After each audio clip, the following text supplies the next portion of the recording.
Welcome to the Deep Dive. We sift through articles, research, all sorts of insights to really bring you the core nuggets of knowledge. Today, we're looking into something fast, a big shift, really, in children's fiction. Our mission, basically, is to unpack how these books have evolved, what's driving the change, and maybe most importantly, what it means for young readers. We're drawing on various observations, including some really short points from the Unwanted Book Club channel. It definitely feels like the landscape shifted, from Harry Potter and the Lily House to something else. Something that, as our sources put it, feels hyper-aware, hyper-political, but maybe also critically unaware why their stories aren't catchy. What's that? So let's kick off with this observation that kind of sets the scene. One minute I'm hearing about Harry Potter and the Little Treehouse, and the next it's all YA. You ask, right? What happened to those more traditional kids' stories? Well, historically, those stories had a very clear job, didn't they? Beyond just bedtime reading. Our sources really stressed that they were fundamentally lessons, morals, building blocks for foundation. You think about the classics, right? Don't trust strangers, or don't wander off, you'll get lost. Don't eat the poison apple. Simple stuff. These weren't just fairy tales. They were about instilling protection and safety for the kids to look out for themselves, teaching self-reliance. That's a really strong point. So it sounds like somewhere that whole idea of safety just changed. We went from teaching kids to look after themselves, to be self-sufficient, towards something more like shielding them from the world altogether. What was behind that? Yeah, and a really critical question the sources bring up is, is that kind of safety really for the kids? Or is it more for the parents' peace of mind? And this lines up pretty well with the whole helicopter parenting idea, which really took off, especially back in the 90s. The focus shifted maybe to insulating kids from anything potentially harmful, sometimes perhaps at the cost of them learning things for themselves. Right, that idea of influence. It leads perfectly into Harry Potter. That series, landing in the late 90s, it was just massive. I definitely remember the fuss around it. You had parents saying it was just fantasy, no big deal, and then others, religious zealots who insisted anyone who read them was going to hell. Big arguments. And what's really interesting, potentially, is that the controversy itself might have actually made Harry Potter even more popular. There's that classic thing, right? When someone tells a kid that they can't have their favorite toy anymore, they go bananas. That forbidden element can be powerful. And it wasn't just about the magic, was it? Harry Potter got into some deep stuff. Friendship, trust, puberty, and the harder parts of growing into adulthood. It hit home because, like the sources say, people didn't just like Harry Potter. They grew up with it, and it grew up with them side by side. That mirroring Oh, absolutely. That kind of connection, the effect stories like that have, it can stick with us our whole lives, creating core values to reflect on and utilize to reshape an entire generation. I mean, that's huge influence. Yeah. But our sources point out a potential shift in how some writers approach impact now. It feels sometimes more about forcing that impression rather than reaching kids through persuasion or teaching. Now, look, political fiction for kids isn't new. We've had George Orwell, Margaret Atwood, even things like Fahrenheit 451 in schools for ages. True, politically charged stories aren't new, but the source material here has a pretty sharp critique of today's political fiction for kids. How does it become, in their view, predatory or feel like force-feeding a generation? What does that mean? Well, the criticism suggests that a lot of current political fiction for younger readers is, frankly, just bad. They call it not intellectual, not intelligent. The feeling, according to this view, is that writers are maybe less focused on what kids want and more on what they need, or maybe even what we want this future generation to do for us. There's this sense, if there's no activism involved, then it's a waste of time.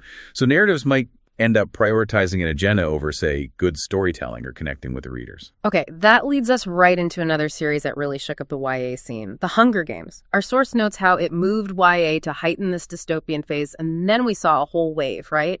Divergent, Maze Runner, Uglies. Yeah, that dystopian trend became this huge vehicle for influence disguised as what-if questions wrapped in pick-me clothes and boxes with labels.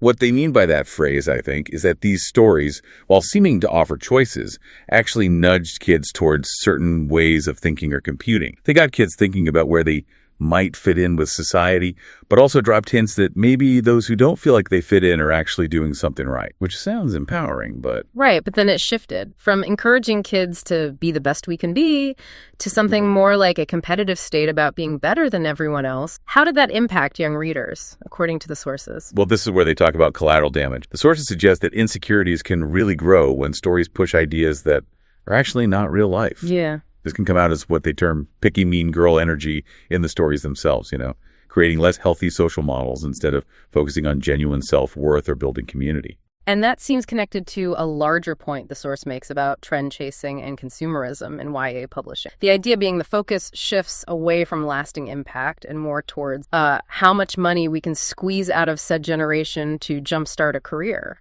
Exactly. And this commercial pressure, the argument goes, might be hurting the quality, especially world building. They describe it as so boring. Sometimes just basic maps made up of randomized beans or rice or an online generator to give quirky names, like minimal effort. The critique is pretty pointed. Some writers might choose YA because it's easy, it's simplistic, because most, if not all, who read books in this genre don't actually ask questions. That's a harsh take, suggesting it's catering to a perceived lack of critical reading. Wow. Okay. And then there's another layer unfolding now. We're seeing what the sources call the disappearance of the YA genre as it morphs into more of this new adult space. Yes, and what's really highlighted here is the rise of what they bluntly call smut-selling paperbacks, almost like old-school dime novels, but showing up with what label. The source gives examples like Verity, Court of Thorns and Roses, even A Little Life, being found in YA sections despite having very adult themes. So the contention is that most writers who write YA aren't intentionally writing for kids or the future generation. Is that fair? That their real target isn't teens, it's adult, most reputably adult women. What happens to the actual young readers then? That's the big question, isn't it? What happens to their literary journey? The consequence, as the source sees it,